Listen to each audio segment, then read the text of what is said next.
Halo Sobat VSID, kita berjumpa lagi di sebuah video yang berfokus pada fundamental aspek of programming, terutama di object oriented programming. Di sini saya akan menjabarkan bagaimana kita melakukan desain atau perancangan kelas. Secara sederhana, konsep seperti ini sudah kita pahami dengan konsep OAD, Object Oriented Analysis and Design. Pada umumnya kita melakukan proses analisis di awal. Biasanya kita menyusun sebuah diagram. Sebagai contoh di sini kita menggunakan studi kasus sebuah aplikasi yang merekam suara kucing dan membagikan maknanya dari suara kucing tersebut. Di sini kita biasanya membuat use case ataupun bagi rekan-rekan tertentu bisa menyusun user story dan persona. Di sini sebuah use case kita memiliki sekumpulan aktivitas yang kemudian use case tersebut kita ubah menjadi domain model. Domain model ini adalah sebuah kelas diagram yang sederhana yang dipopulerkan di tahun 2000-an yang fokusnya adalah memfokuskan interaksi antara sebuah objek dengan objek yang lain. Di sini rekan-rekan bisa lihat ada benang merah antara use case dengan domain model. Sebagai contoh, aktor yang kita namakan cat owner itu akan menjadi objek atau domain model di domain model aplikasi ini. Begitu pula objek-objek yang terdapat di sebuah use case diagram. Cat owner, record, sebuah action, dan cat voice ini adalah sebuah objek yang objeknya ini kemudian menjadi bagian dari domain model. Di sini rekan-rekan bisa melihat bahwa ada actions yang terjadi, cat owner, record, cat voice, itu sama halnya seperti kita susun dalam bentuk use case.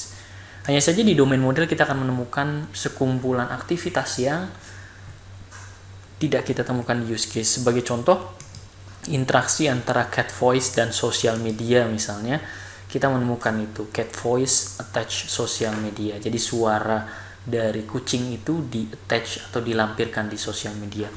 Jadi domain model di sini akan menambahkan interaksi yang terjadi di objek-objek yang tidak tersampaikan di use case diagram.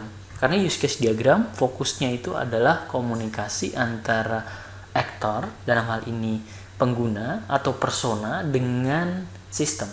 Sementara di domain model kita tidak hanya berfokus pada pengguna dan sistem, tetapi kita juga berfokus pada sistem atau subsistem tersebut dengan sistem yang lain.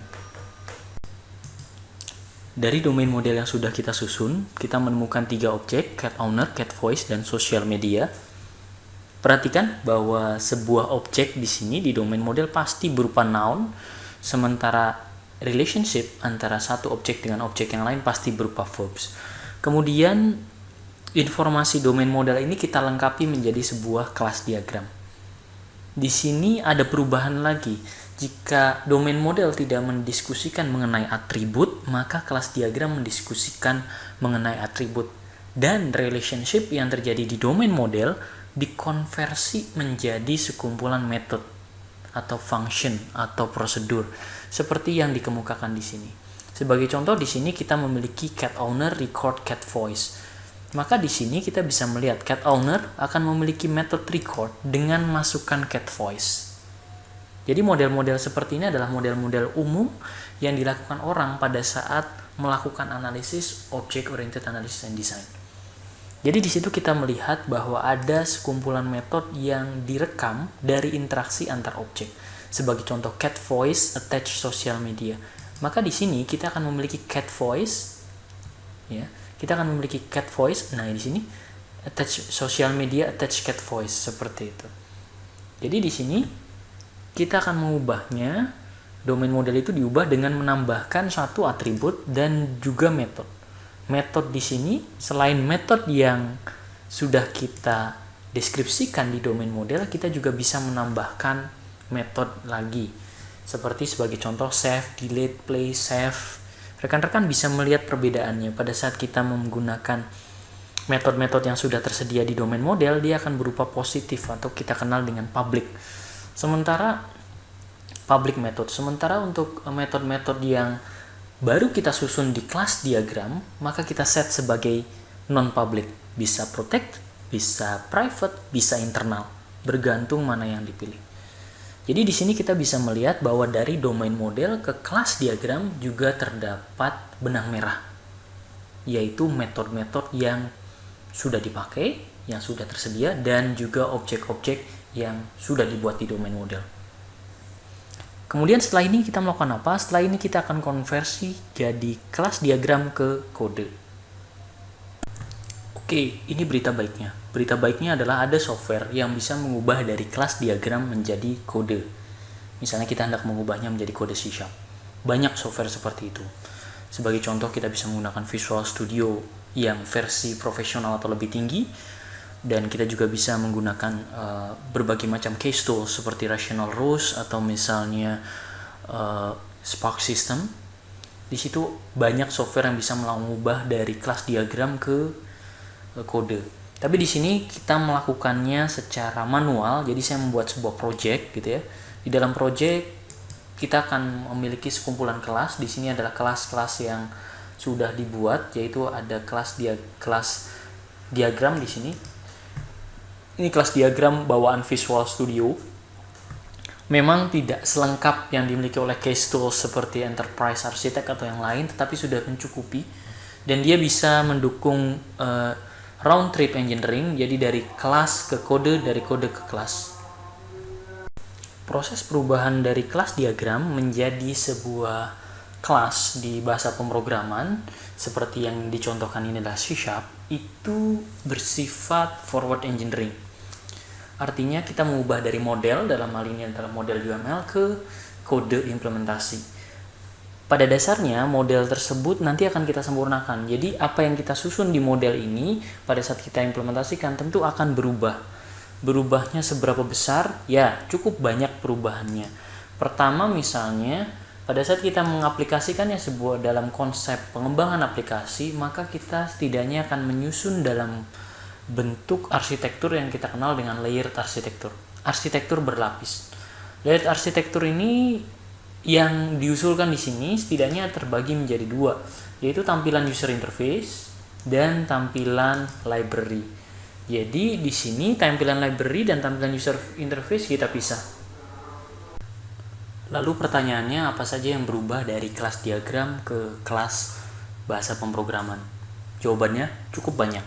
Jadi jangan berpikir secara idealis bahwa kelas diagram sama dengan kelas di bahasa pemrograman. Kenyataannya, konsep tersebut tidak bisa sepenuhnya forward engineering. Bisa saja kita melakukan round trip engineering, yaitu dari kelas diagram ke kelas. Kemudian kita ubah kelas kita, yang kemudian kelas itu akan mengubah kelas diagram yang kita buat.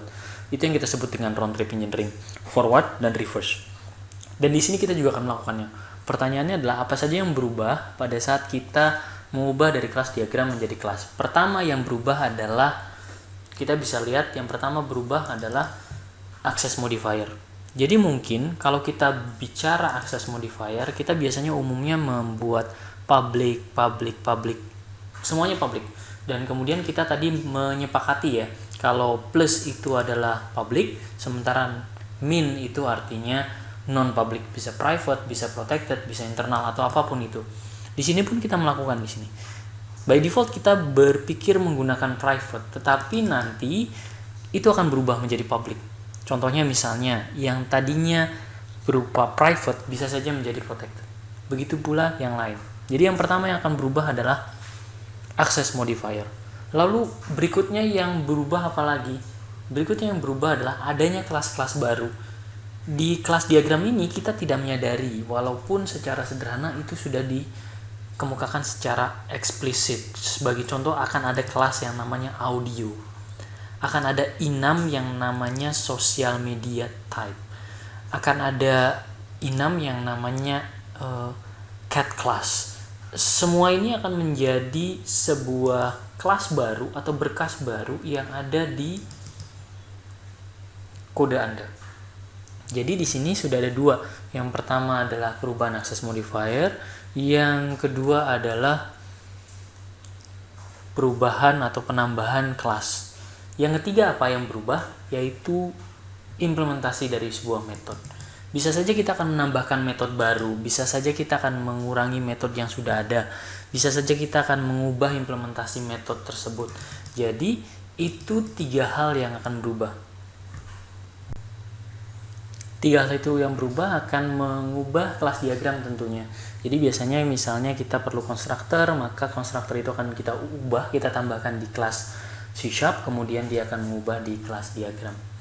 Jadi sebenarnya inilah yang menjadi dasar kenapa banyak orang berpindah ke Agile, karena salah satu problem atau salah satu tantangan pada saat kita menggunakan pendekatan konvensional atau formal berbasis UML diagram, biasanya kita enggan atau tidak sempat untuk mengubah kelas diagram yang sudah kita buat. Bukan apa-apa, karena memang perubahannya cukup signifikan ataupun membutuhkan cukup banyak usaha.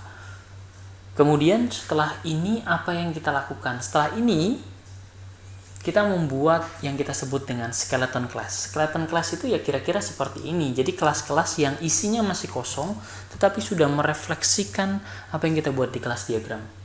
Setelah ini, setelah kita menyusun skeleton class ini, maka yang kita lakukan berikutnya ya, yaitu kita akan menerapkan pendekatan pengembangan yang akan kita lakukan.